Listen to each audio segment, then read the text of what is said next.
మరి ఉత్తరంలో వారి సందేహం చూద్దామండి.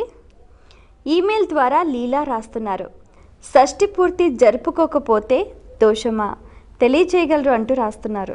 లోకంలో షష్ఠి పూర్తి అనేది ఒక శాంతి ప్రక్రియ.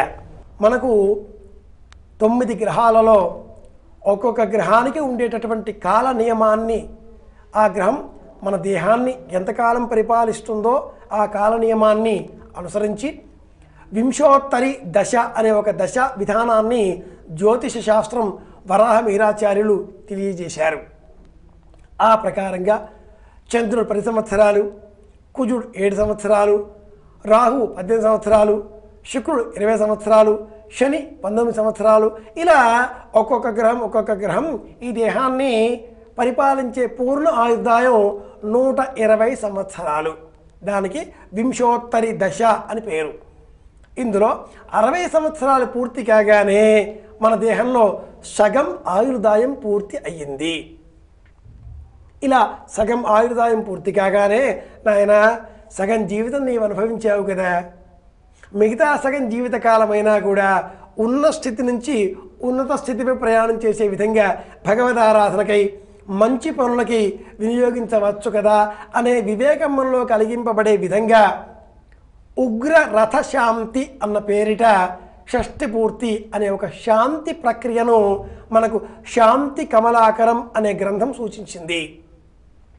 ఆపస్తంభుడు, ఆశ్వలాయనుడు, బోధాయనుడు, సత్యాషాఢి ఇత్యాదిగా గల 18 మంది మహర్షులు అనేక మార్గాలలో, ప్రయోగాలలో ఈ షష్ఠి పూర్తిని సూచించారు.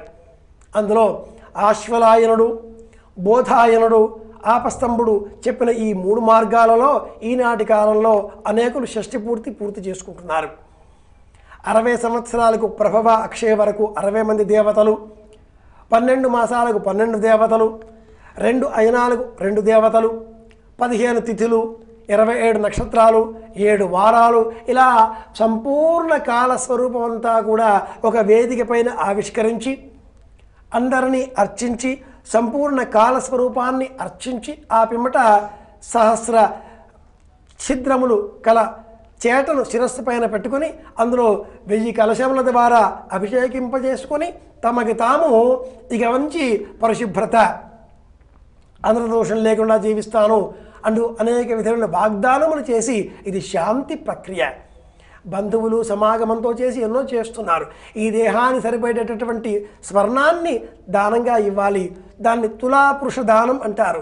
కనీసంగా దేహాన్ని సమానంగా ఉండేటటువంటి బెల్లాన్ని కానీ, పంచదారని కానీ, వస్త్రాలని కానీ, లోహాన్ని కానీ ఇలా ఎవరికి వారు తులాపురుష దానం కూడా చేయాలి షష్ఠి పూర్తి నాడు. చేయకపోతే దోషమేం లేదమ్మా. చేస్తే ప్రయోజనం ఏమిటి అంటే, ఇలా ఇక నుంచి నేను పవిత్రంగా శాంతివంతమైన వాతావరణంలో బ్రతుకుతాను, భగవదర్పణగా నా జీవితాన్ని కొనసాగింపజేస్తాను అని చెప్పుకోవడం. కనుక ఎవరికి వారు వారికి చేతనైనంత దానాలను ప్రారంభింపజేసే నిమిత్తమే ఈ వ్రతం. చేస్తే మంచిదే, చేయకపోతే దోషమేమీ లేదు. ఇంట్లో ఆచారంగా ఉంది పాటించండి, లేదు కొత్తగా ఆచరించకండి. ఉన్నది వదలద్దు, కొత్తది తేవద్దు అంటూ ఈ వేదిక ద్వారా మేము మీకు తెలియజేస్తూ ఉంటాం. ఇది విషయం. మరి ఉత్తరం